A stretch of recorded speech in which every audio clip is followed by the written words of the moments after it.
राजद कांग्रेस के मन से अब शब्दों का इस्तेमाल किया गया, गाली का इस्तेमाल किया गया। उनकी पूज्य माता जी के लिए जिस तरीके से गाली का इस्तेमाल कर भावनाओं को ठेस पहुंचाने का कार्य किया गया, उसके विरोध में एनडीए के द्वारा आज ये बंद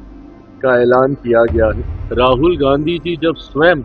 प्रधानमंत्री के लिए तू तड़ाक करके बात करते हैं और राजद के नेता तेजस्वी यादव जी के सामने मेरे परिवार को, मेरी मां को, मेरी बहन को जिस तरीके से गाली दी गई, उस वक्त भी ये लोग खामोश रहे। उस वक्त भी मौन धारण कर लिया गया था जब मेरे परिवार को गालियां दी गई थी, और आज भी जिस तरीके से एकदम मौन इन लोगों ने धारण कर लिया, ये मौन एक सहमति भी है। शुरुआत हम लोगों ने शाहबाद से हम लोगों ने की थी और बिहार के अलग अलग जिलों में हम लोगों ने नव संकल्प सभा का हम लोगों ने आयोजन किया, जिसका मकसद बिहार फर्स्ट, बिहारी फर्स्ट की सोच को जनता तक लेकर जाने के उद्देश्य के साथ इन सभाओं को आयोजित किया जा रहा है। आज उसी कड़ी में अगला कार्यक्रम हम लोग का मुजफ्फरपुर में है और उम्मीद ही नहीं, पूरा विश्वास है कि जिस तरीके से बाकी तमाम सभाओं में एक जन सैलाब देखने को मिला है,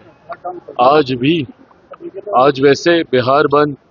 हम सब के द्वारा बिहार बंद का भी आयोजन किया गया है। पूरा एनडीए एकजुट होकर 12 बजे तक हम लोगों ने इस बात की घोषणा की है कि जिस तरीके से मेरे प्रधानमंत्री आदरणीय नरेंद्र मोदी जी के राजद कांग्रेस के मन से अब शब्दों का इस्तेमाल किया गया, गाली का इस्तेमाल किया गया,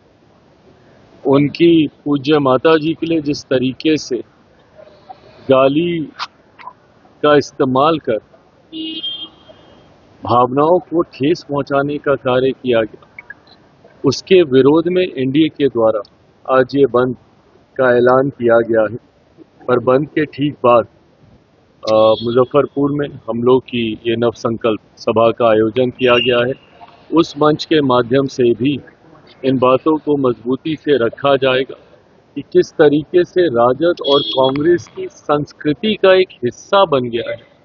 गाली गलौज जैसी भाषा का इस्तेमाल करना। जब कांग्रेस के सर्वोच्च नेता, उनके सबसे बड़े नेता और नेता प्रतिपक्ष लोकसभा में राहुल गांधी जी जब स्वयं प्रधानमंत्री के लिए तू तड़ाक करके बात करते हैं, आप हो सकता है हमारी नीतियों से आप सहमत ना हो, पर इसका मतलब कतई ये नहीं है कि आप तू तड़ाक जैसी भाषा का आप इस्तेमाल करें। प्रधानमंत्री जी आपसे उम्र में भी काफ़ी बड़े हैं, पर उसके बावजूद अगर कांग्रेस के वरिष्ठ नेता ही उनके बारे में इस तरीके की भाषा का इस्तेमाल करेंगे तो स्वाभाविक है कि उनके कार्यकर्ता गाली गलौज जैसी भाषा का इस्तेमाल करेंगे। और ये पहली बार नहीं है, इससे पूर्व लोकसभा के दौरान भी जिस तरीके से बिहार में नेता प्रतिपक्ष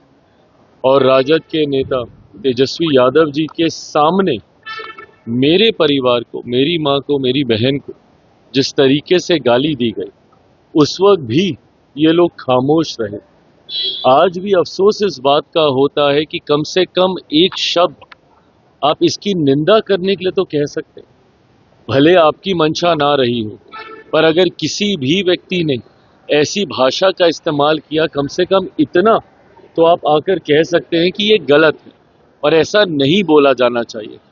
पर ऐसे में मौन रह जाना, उस वक्त भी मौन धारण कर लिया गया था जब मेरे परिवार को गालियां दी गई थी, और आज भी जिस तरीके से एकदम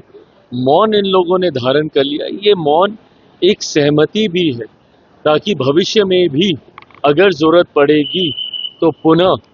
हमारे वरिष्ठ सम्मानित नेताओं के परिवार, माताओं, बहनों को लेकर ये लोग अब शब्दों का इस्तेमाल करेंगे। लोकसभा चुनाव के दौरान भी जनता ने इनको जवाब देने का काम किया था और इस बार पुनः विधानसभा में ऐसी भाषा के आक्रोश में जनता इनको जवाब देने का काम। जीएसटी में बड़ी राहत मिली है। मैं इसके लिए प्रधानमंत्री जी और वित्त मंत्री जी का विशेष तौर पे धन्यवाद करूंगा,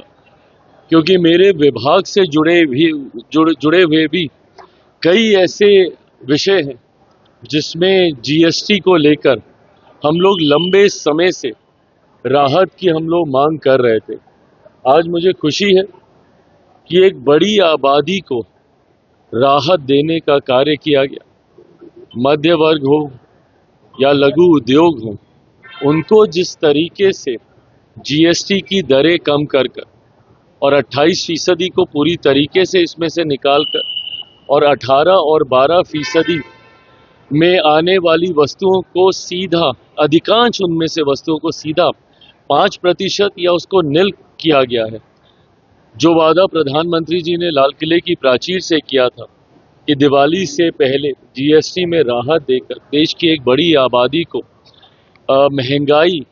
से निजात दिलाने का प्रयास किया जाएगा, आज प्रधानमंत्री जी ने अपने उस वादे को पूरा किया। मैं अपनी तरफ से, अपनी पार्टी लोक जनशक्ति पार्टी रामविलास की तरफ से उनको धन्यवाद देता हूं। अगर आप ये वीडियो YouTube पर देख रहे हैं तो हमारे चैनल को सब्सक्राइब कर बेल आइकन दबाएं और Facebook पर देख रहे हैं तो हमारे पेज को लाइक करें।